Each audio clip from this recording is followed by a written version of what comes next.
दिखाने का मौका जब भी किस्मत देती है, गिन के तैयारी के दिन तुझको मोहलत देती है। मांगती है लागत में तुझसे हर बूंद पसीना, पर मुनाफा बदले में ये जान ले बेहद देती है। कर दिखाने का मौका जब भी किस्मत देती है, गिन के तैयारी के दिन तुझको मोहलत देती है। सीरियसली गाइस, कहाँ आप सबका पेपर अप्रैल में होने वाला था, कहाँ आप सभी आधी अधूरी तैयारी के साथ पेपर देने वाले थे। बट ये देखो कितना अच्छा मौका मिल गया है to explore your knowledge and preparations. So guys, ये वक्त है इंटेलिजेंट काम करने का, ये वक्त को यूटिलाइज करने का।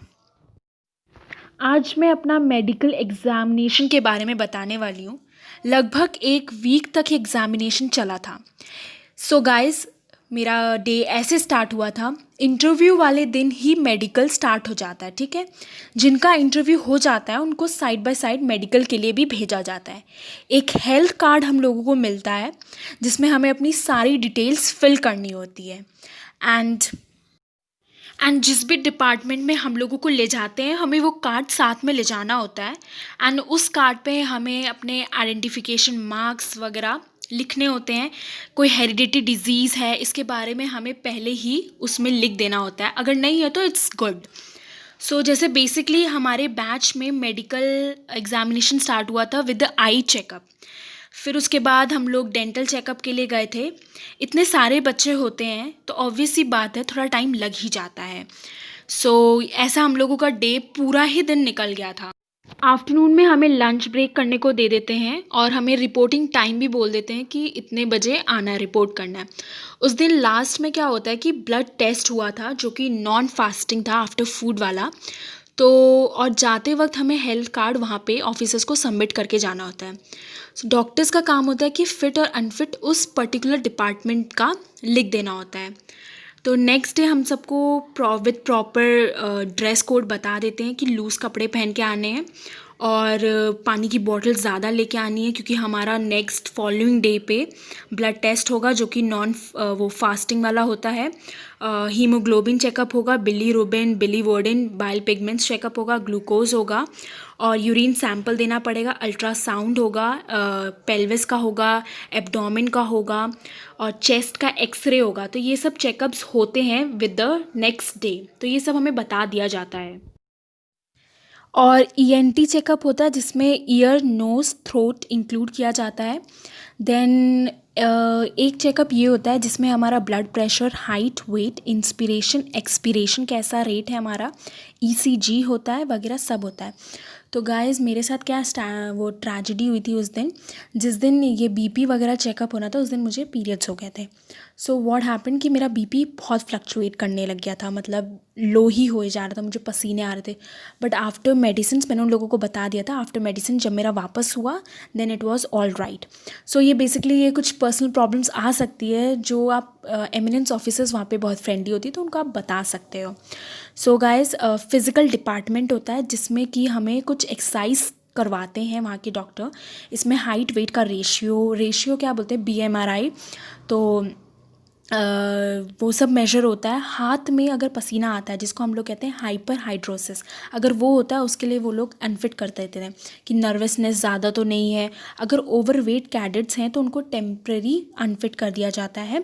और टॉन्सिल्स तो नहीं है, गांठ तो नहीं है, कोई आउटग्रोथ ऑफ स्किन तो नहीं है, या फिर कोई प्रोट्रूडल स्किन पार्ट तो नहीं है, कुछ लंप तो नहीं है बॉडी में, ये सब चेकअप होता है।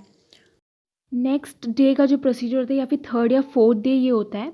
नेक्स्ट डे रिपोर्टिंग टाइम हमें बहुत जल्दी बुला लेते हैं बिकॉज हॉस्पिटल है, डॉक्टर्स को कैडेट्स के अलावा पेशेंट्स को भी देखना होता है, सो हमें जल्दी बुला लेते हैं। सर्जिकल डिपार्टमेंट में हमें नेक्स्ट डे ले जाते हैं, उसमें ऑलमोस्ट पूरा दिन लग जाता है। तो उसमें बहुत टेंशन होती है, मतलब बहुत ही ज़्यादा। उसमें 5-5 करके गर्ल्स के ग्रुप बनाते हैं जिसमें कि गर्ल्स को फुल न्यूड करके मीन्स एक गाउन दे देते हैं, चेक करते हैं। फर्स्ट टाइम हम सबको बहुत शाय फील हो रहा था, लाइक बट वहाँ पे डॉक्टर्स वगैरह सब आपको कंसोल कर देते हैं कि एनडीए के जो ऑफिसर्स होते हैं, मेल ऑफिसर्स, उन लोगों को भी ऐसे ही चेक किया जाता है। And it's army, so you have to be physically, mentally सब फिट होना चाहिए। सो एंड डोंट वरी, वहाँ पे जो फीमेल सर्जन होती है उनके साथ एक इंटर्नशिप मेडिकल स्टूडेंट भी होती है जो कि आपको चेक करेंगी। तो कुछ गर्ल्स के मन में ये भी डाउट होता है कि वर्जिनिटी टेस्ट होता है कि नहीं। सो गाइस, ये इस बात से आप एकदम निश्चित हो जाइए, virginity issues are very private things. So ये डॉक्टर्स तो आई नो डॉक्टर्स हैं, जान लेंगे, बट हेल्थ कार्ड में ऐसा कोई मेंशन नहीं है इस टॉपिक के बारे में। So don't take tension. Virginity से इंडियन आर्मी में ज्वाइन होना नहीं होना, it's not related anything. So it's our privacy और इसके ऊपर कोई बात नहीं होती है। So it's all private thing, तो ये मेंशन नहीं होता है। So don't take tension about these. अब जो फीमेल सर्जन होती है वो क्या क्या चेक करती है? वो चेक करती है कि कोई लंप तो नहीं है मेमोरी ग्लैंड में, कोई हीमोरॉइड्स इशू तो नहीं है, बॉडी में कोई लंप नहीं है, कोई मार्क है कि नहीं, फ्लैट फुट तो नहीं। फ्लैट फुट अगर एकदम एक्सट्रीम लेवल का है तो उसे अनफिट ही किया जाएगा, बट अगर एक्सरसाइज से हो जाता है तो उसको टेम्प्रेरी अनफिट किया जाता है। पाइलोनिडल साइनस तो नहीं है, गोइटर, हाइपर, हाइपो थायराइड तो नहीं है, सर्जरी के केसेस तो नहीं है, गांठ तो नहीं है बॉडी में। अगर ऐसे केसेस दिखते हैं जो टेम्प्रेरी है, उनको डॉक्टर एडवाइस कर देती हैं कि आप टाइम ले लीजिए और फिर जब ठीक हो जाएगा then you can come back.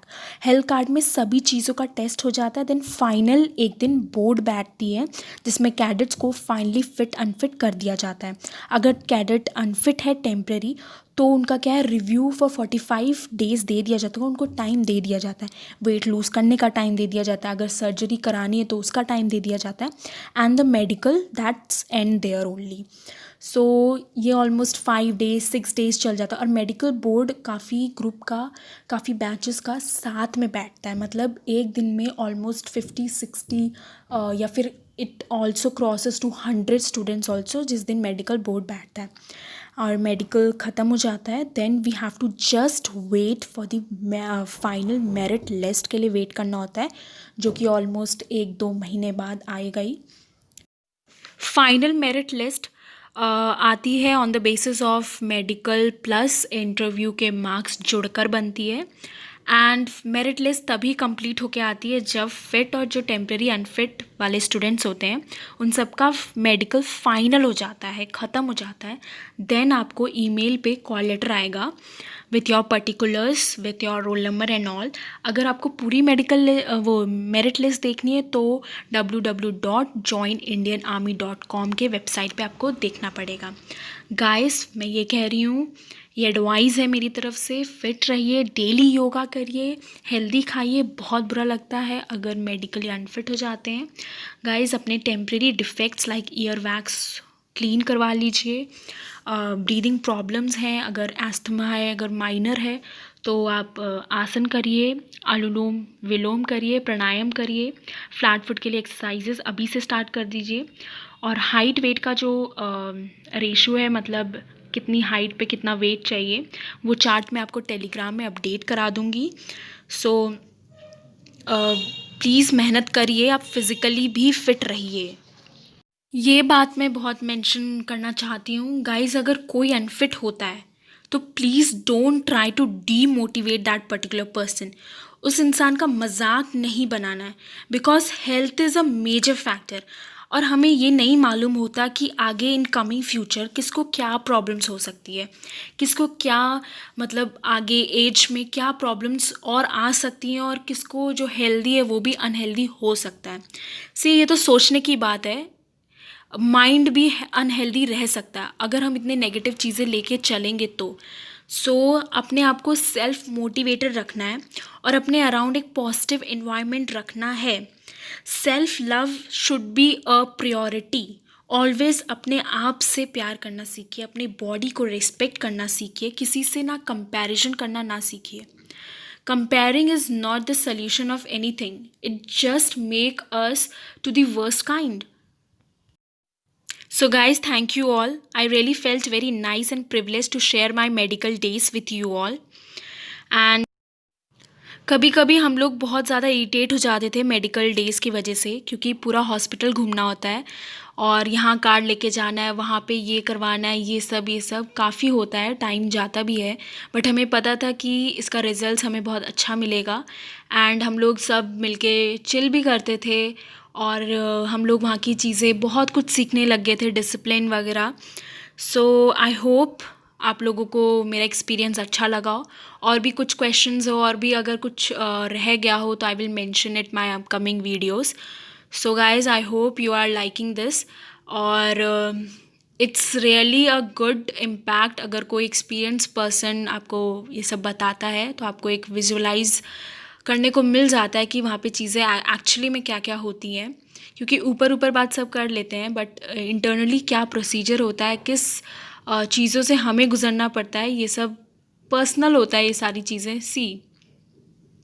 Video पसंद आ रही है तो प्लीज़ लाइक करिए, कमेंट करिए, शेयर करिए, सब्सक्राइब भी कर दीजिए ताकि मेरी अपकमिंग वीडियोस आपको मिलती रहें।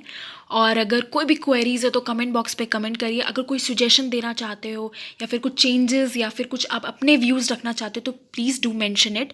मैं बुरा नहीं मानूंगी, मैं भी आपकी तरह एक स्टूडेंट ही हूँ और ये बहुत अच्छा इम्पैक्ट पड़ता है कि एक्सपीरियंस पर्सन कुछ बताता है तो वो अलग ही विजुअलाइज करवा देता है। सो गाइज़ आई होप आप साथ देंगे टेलीग्राम में भी। और टेलीग्राम का चैनल है MNCNs ग्रुप और जिसमें सब्सक्राइबर्स बढ़ जाएं तो मैं इंग्लिश वोकैबलरी डालती रहूँगी और I hope you all getting some benefit from it. So guys thank you.